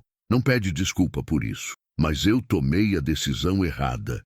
Devia ter parado num lugar mais movimentado, com gente em volta. Não num posto vazio no meio do nada. Você não sabia que eles iam estar lá. Não tem como saber de tudo. Mas minha obrigação é te proteger. E eu quase... Você me protegeu. Ela me interrompeu firme. Mais do que qualquer pessoa fez na minha vida inteira. Então para de se culpar. Fiquei quieto. Ela tinha razão. Mas a culpa não sumia fácil. Especialmente quando você passou 8 anos carregando culpa de não ter protegido quem amava. O celular vibrou. Mensagem de Zé Augusto. Uma localização. Fazenda abandonada. 23 quilômetros dali. A gente precisa ir, falei. Tem um lugar pra gente se esconder até amanhecer. Liguei o caminhão. O motor tossiu, relutante, mas pegou. Dirigi devagar pela trilha, procurando a saída. Demorei 15 minutos para achar a estrada de terra de novo. Segui as coordenadas.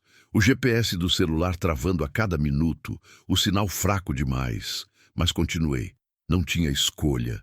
A noite tinha caído completamente. Sem luz de poste, sem lua, só a escuridão do interior. Os faróis do caminhão cortavam o breu, iluminando estrada esburacada. Mato alto dos dois lados, nada mais. Camila cochilava, a cabeça balançando a cada solavanco. Eu não tinha sono, só medo. Medo de ter levado ela para a armadilha. Medo de mais homens aparecerem. Medo de não conseguir proteger ela. Depois de meia hora rodando no escuro, vi uma porteira velha, aberta. E além dela, no fim de uma estrada mais estreita ainda, os restos de uma construção. Paredes de tijolo sem reboco. Telhado pela metade, janelas sem vidro, fazenda abandonada. Entrei. Parei o caminhão perto da construção. Desliguei os faróis. A escuridão engoliu tudo. Chegamos, avisei Camila. Ela acordou assustada, olhando em volta. Onde a gente tá? No lugar que o Zé Augusto mandou. Fazenda abandonada. Ninguém vem aqui.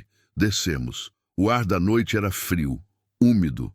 Cheiro de mato molhado, terra e abandono. Acendi a lanterna do celular. Iluminei a entrada da construção. Dentro era pior do que imaginava. Chão de terra batida, paredes rachadas, resto de móveis quebrados, ratos correndo pelos cantos. Mas tinha teto, tinha 4 paredes, tinha esconderijo. Não é muito, falei, mas vai ter que servir por hoje. Camila não reclamou. Entrou, limpou um canto com o pé, sentou no chão encostada na parede. Tô cansada demais para ligar, disse. Voltei pro caminhão. Peguei o cobertor, a sacola com comida, a garrafa de água. Levei tudo para dentro. Estendi o cobertor no chão, ajudei Camila a deitar. Dorme, falei. Eu fico de guarda. Você também precisa dormir. Durmo depois. Ela não discutiu. Fechou os olhos. Segundos depois, respirava fundo, adormecida. Sentei perto da entrada, de costas na parede fria, a faca de camping na mão, olhando para a escuridão lá fora, ouvindo cada barulho, cada vento, cada animal no mato. As horas passavam devagar. 00:00, 1h, 2h. O frio aumentava. Comecei a tremer, mas não me movi, não relaxei. Foi quando ouvi barulho de motor, longe, vindo devagar. Meu corpo inteiro ficou rígido. Apertei a faca, olhei para Camila, ainda dormia. O barulho foi ficando mais próximo, mais alto, mais real. Faróis cortaram a escuridão. Um carro entrando na propriedade. Levantei. Posição de combate. Se fossem os homens de Roberto, ia lutar até o fim. Não ia entregar ela sem luta. O carro parou. Motor desligado. Porta abrindo. Preparei para atacar. Gavião! Uma voz conhecida chamou no escuro. Sou eu, Zé Augusto. Relaxei. Respirei.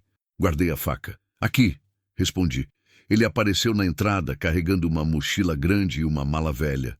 Trouxe suprimentos, comida, água, remédio e roupas diferentes para vocês.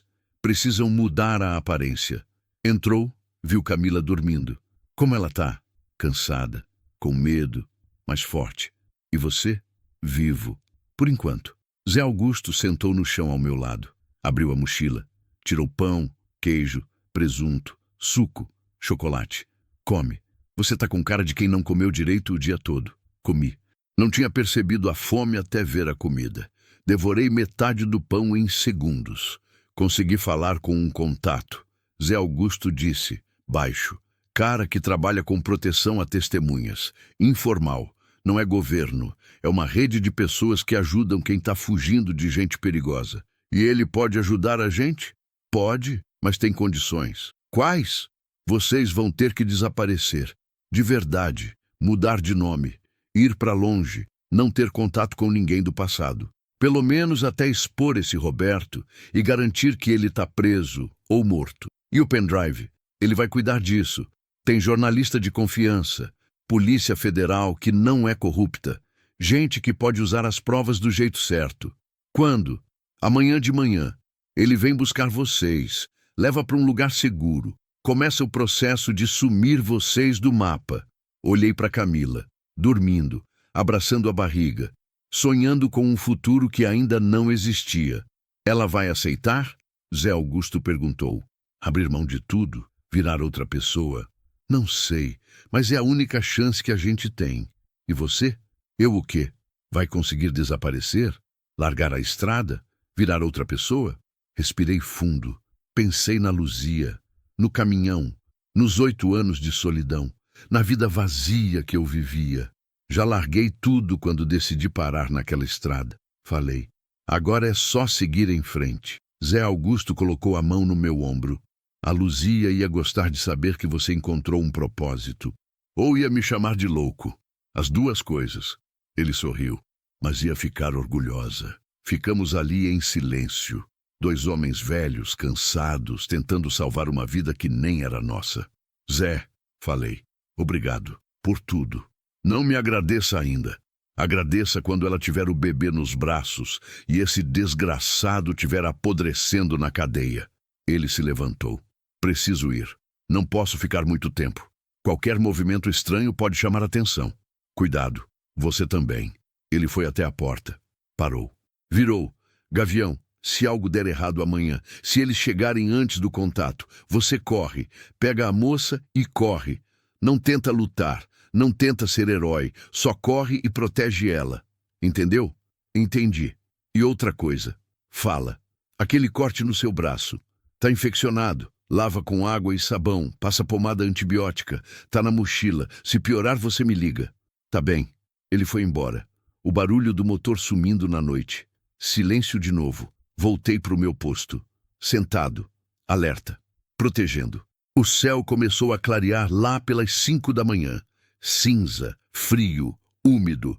Camila acordou, olhou em volta, desorientada. Que horas são? Quase 6. Você dormiu? Não. Valdecis. Tô bem. Alguém tinha que ficar de guarda. Ela sentou. Passou a mão no cabelo bagunçado. Sonhei com meu filho, disse. Sonhei que ele nascia saudável, que a gente estava segura, que Roberto nunca mais aparecia. Vai ser assim. Prometo. Não promete o que não pode garantir. Então prometo que vou fazer de tudo para que seja assim. Isso eu posso garantir. Ela sorriu. Pequeno, cansado, esperançoso. O que acontece agora? Contei para ela sobre o contato de Zé Augusto, sobre desaparecer, mudar de identidade, recomeçar longe. Ela ouviu em silêncio. Quando terminei, ficou olhando para o chão. Vou ter que abandonar minha mãe, disse, a voz quebrando. Mesmo ela sendo distante, Mesmo a gente não se dar bem, ela é minha mãe. Você pode voltar quando tudo acabar. Quando ele estiver preso. Se tiver preso, homem como ele sempre escapa. Não dessa vez. As provas são muito fortes.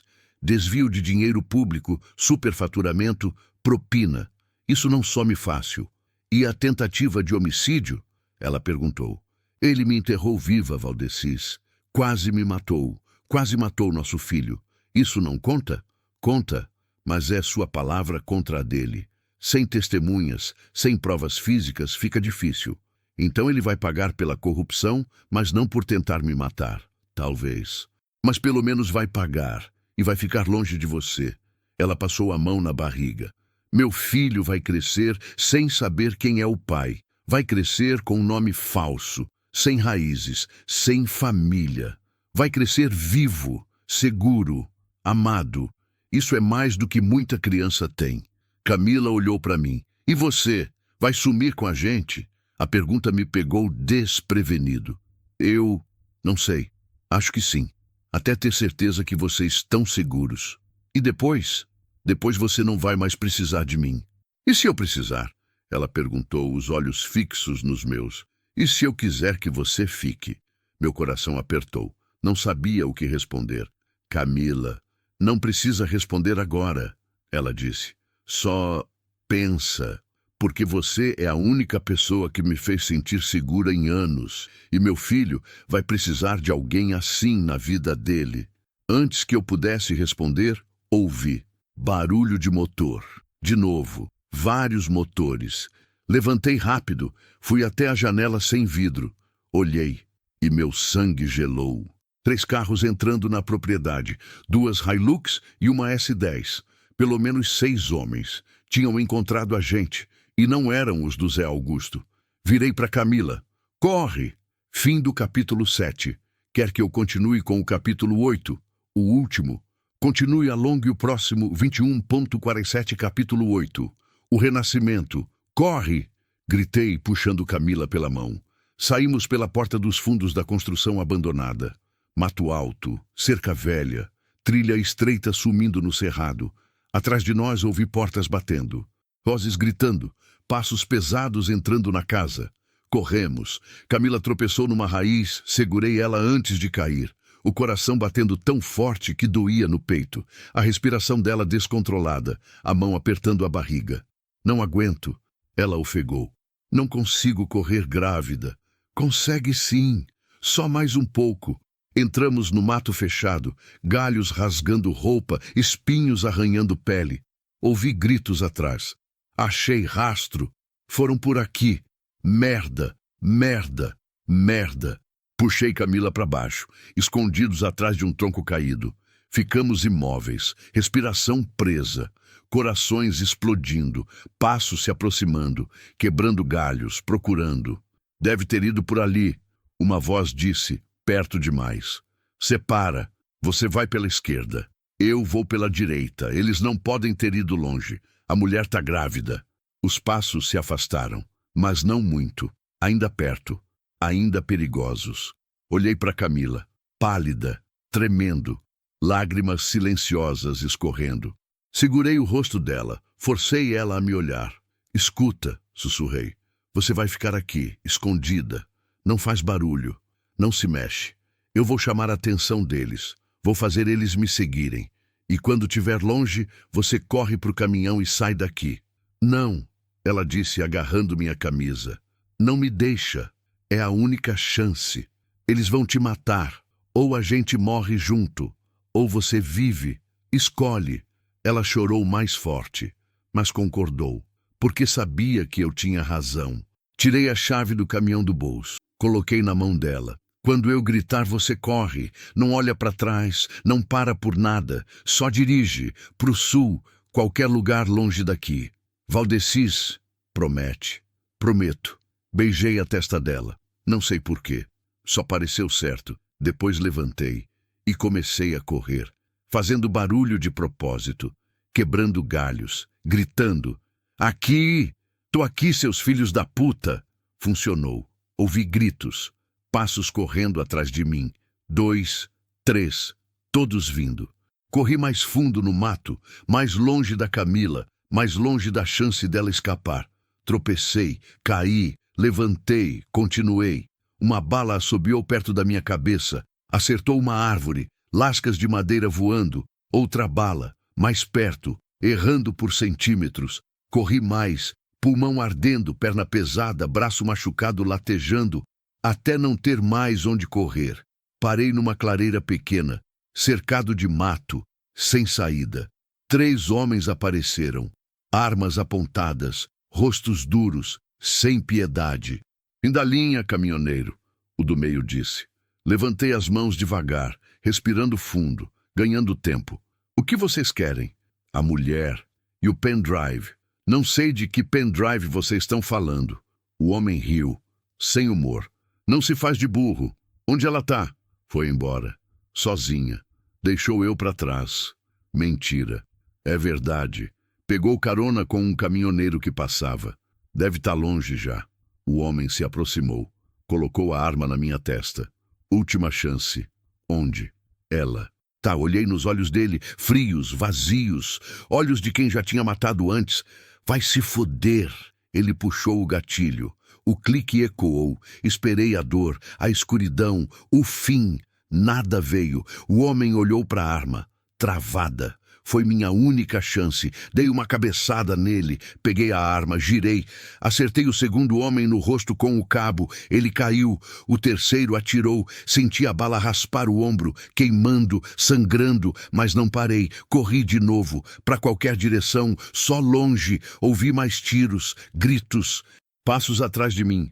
Corri até as pernas não aguentarem mais, até cair de joelhos, até o mundo girar. E foi quando ouvi. Motor de caminhão, longe, ligando, acelerando, se afastando. Camila tinha conseguido. Sorri, mesmo sangrando, mesmo ferido, mesmo cercado. Ela tinha conseguido. Os homens me alcançaram, me chutaram, me bateram, perguntaram onde ela tinha ido. Não respondi, só sorri, porque pela primeira vez em 8 anos eu tinha feito a coisa certa. Tinha ficado. Tinha lutado, tinha protegido, não tinha fugido. E isso bastava. Acordei num hospital, não sei quanto tempo depois, horas, dias, tudo confuso. Zé Augusto estava ao lado da cama. "Você é idiota ou louco?" Foi a primeira coisa que disse. "Os dois", respondi, a voz rouca. "Eles te bateram feio. 3 costelas quebradas, concussão, ferimento a bala no ombro. Sorte que nenhum órgão vital foi atingido." "Camila?" "Segura." O contato pegou ela na estrada. Levou para o esconderijo. Ela e o bebê tão bem. Fechei os olhos. Alívio. "E os homens?" "Presos. A polícia chegou depois que você apagou. O pendrive já estava com a imprensa. Quando os caras perceberam que estavam sendo gravados por câmeras de segurança de um sítio vizinho, tentaram fugir. Não deu tempo." "E o Roberto?" Zé Augusto sorriu. "Preso também. Polícia Federal. Mandado de prisão preventiva. As provas do pendrive eram fortes demais. Desvio de 15 milhões. Superfaturamento. Propina. Tá em todo lugar. Jornal. TV. Internet. Virou escândalo nacional." "E a tentativa de homicídio?" Camila prestou depoimento. Protegida, com advogado. Os homens que pegaram entregaram ele. Disseram que foi ele quem mandou. Tem áudio, tem prova. Ele vai pagar por tudo. Respirei fundo. Doeu. Mas foi bom. "Quanto tempo eu tô aqui?" 4 dias. Camila pediu para ver eu. Zé Augusto ficou sério. "Ela tá escondida, Gavião. Não pode aparecer." "Ainda não. Precisa sumir até o julgamento. Até ter certeza que tá segura." "Entendo. Mas ela mandou um recado." "Qual?" Zé Augusto tirou um envelope do bolso. Entregou para mim. Abri. Carta manuscrita. Letra tremida, mas clara. "Valdecis, não sei como agradecer tudo que você fez por mim e pelo meu filho. Você arriscou sua vida, deixou sua estrada, abriu mão da sua paz, por 2 pessoas que você nem conhecia. Quando eu estava naquela cova, rezei para Deus me salvar. Mas Deus não veio. Você veio e me mostrou que ainda existe bondade nesse mundo. Vou sumir por um tempo." O advogado disse que é mais seguro assim. Vou ter o bebê longe, com nome diferente, em lugar que ninguém conhece. Mas quando tudo passar, quando o Roberto tiver preso de verdade, eu volto. E quando voltar, quero te encontrar. Quero te apresentar para o meu filho. Quero que ele conheça o homem que salvou a vida dele antes mesmo dele nascer. Você me disse que a Luzia falava sobre segurar a mão de quem está caindo. Você segurou a minha. E por isso, eu e meu filho vamos ter uma chance de viver. Obrigada por parar, por ficar, por lutar. Te vejo em breve, Camila. Dobrei a carta. Guardei no bolso do pijama do hospital. Ela vai ficar bem? Perguntei. Vai, o contato é bom. Já fez isso dezenas de vezes. Ela e o bebê vão ter tudo o que precisam. E eu? Você? Zé Augusto riu. Você vai ficar aqui mais uns dias, até recuperar. Depois vai voltar para o seu caminhão e decidir o que fazer da vida. Não sei se quero voltar para a estrada. Então não volta. Faz outra coisa. Você tem 54 anos, Gavião. Ainda tem tempo de recomeçar. Olhei pela janela do hospital. Céu azul, sol brilhando, pássaros voando. Talvez eu espere, falei, até ela voltar, até conhecer o bebê, até ter certeza que tão bem. E depois? Depois eu vejo. Mas pela primeira vez em 8 anos, eu tenho algo para esperar. E isso é mais do que eu tive em muito tempo. Zé Augusto colocou a mão no meu ombro. A Luzia está orgulhosa. Onde quer que ela esteja, espero que sim. 6 meses depois, recebi a ligação num dia qualquer de junho. Número desconhecido. Valdecis, reconheci a voz na hora. Mais feliz, mais leve, mais viva. Camila. Ele nasceu. Meu filho nasceu. Senti o peito apertar. Tá tudo bem? Com você? Com ele? Tudo perfeito. Ele é lindo, forte, saudável. Nasceu com 3,5 quilos. Chorou alto. Os médicos disseram que é um guerreiro. Sorri. Lágrimas teimando em cair. Como você chamou ele? Silêncio do outro lado. Depois a voz dela, emocionada. Valdecir, com R no final, porque Valdecis não cabia na certidão. Ela riu. Mas é por você. Tudo por você. Não consegui falar. Só chorei. Depois de 8 anos segurando, deixei sair. O Roberto foi condenado. Ela continuou. 15 anos. Sem direito a recurso em liberdade. E perdeu tudo. A construtora. O dinheiro. A reputação. Tá acabado. E você? Vai voltar? Ainda não. Vou esperar mais um tempo. Até ter certeza absoluta. Mas quando voltar, quero te ver. Você e o Valdecir precisam se conhecer. Vou estar aqui, esperando. Obrigada, Valdecis, por tudo, por me dar a chance de ser mãe, de viver, de recomeçar. Você que me deu a chance de recomeçar também. Ela desligou. Fiquei ali, segurando o telefone, olhando para o céu. Não estava mais na estrada, tinha parado, comprado um pedaço de terra perto de Caldas Novas, plantando, criando galinhas, vivendo devagar, esperando, porque pela primeira vez em 8 anos tinha algo para esperar. Uma mulher corajosa, um bebê que levava meu nome e a chance de ser parte de uma família de novo. Não era a família que eu tinha perdido, mas era a família que a vida tinha me dado a chance de proteger. E dessa vez, eu não ia fugir. Dessa vez, eu ia ficar. Epílogo. 1 ano depois, a caminhonete velha parou na frente do portão.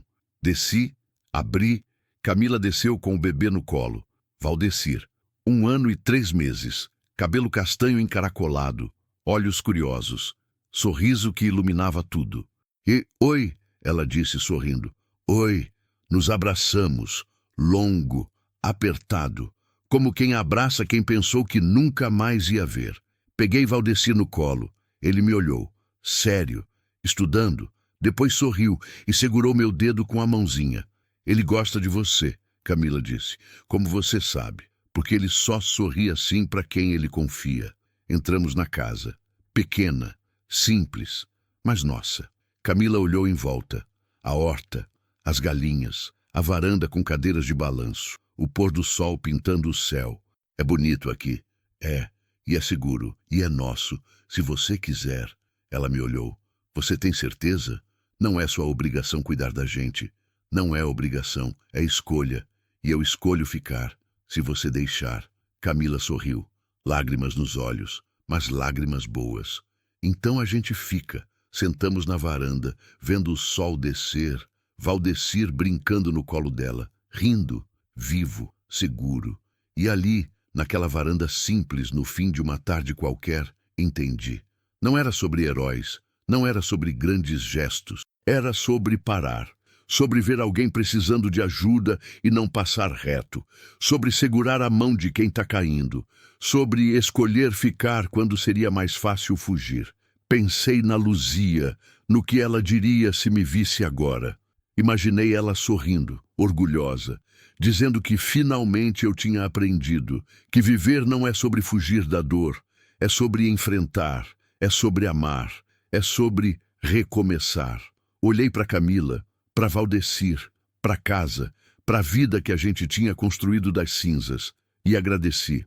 Agradeci por ter parado naquela BR-153, por ter ouvido aquele grito abafado debaixo da terra, por ter cavado com as mãos nuas, por ter escolhido ficar, porque naquele dia, quando um caminhoneiro solitário viu uma grávida sendo enterrada viva pelo ex, ele não salvou só uma vida, ele salvou a própria alma e encontrou, no meio do deserto, a chance de viver de novo, de amar de novo, de ser, finalmente, mais do que apenas um homem fugindo na estrada.